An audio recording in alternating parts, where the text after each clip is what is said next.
Poštovani novinari, dobrodošli na konferenciju za medije.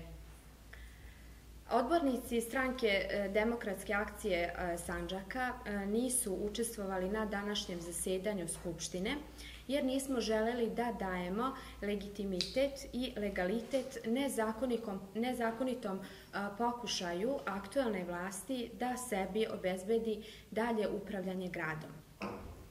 Današnja sednica Skupštine grada Novog Pazara nije mogla biti održana jer nisu postojali zakonom i poslovnikom propisani uslovi za njeno održavanje, odnosno sednici nije prisustvovao dovoljan broj odbornika prilikom utvrđivanja kvoruma i usvajanja zapisnika sa prethodne sjednice.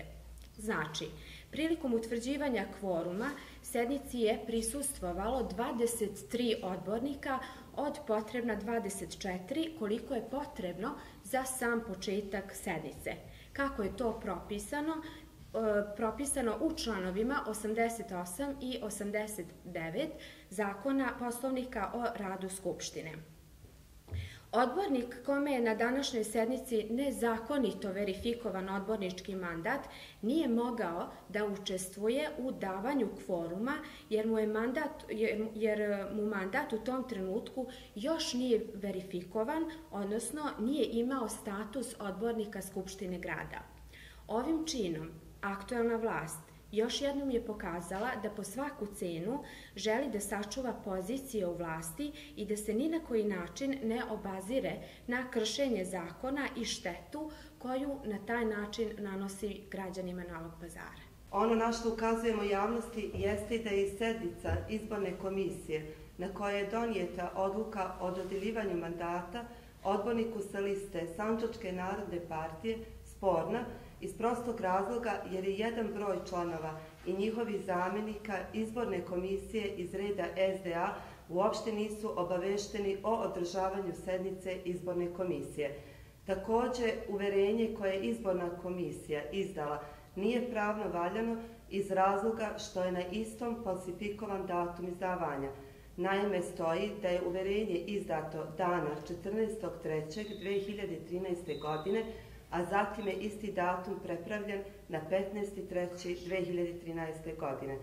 Svaka ispravka na javnom dokumentu mora biti izvršena u skladu sa odredbama Zakona o opštem upravnom postupku, što u konkretnom slučaju nije urađeno.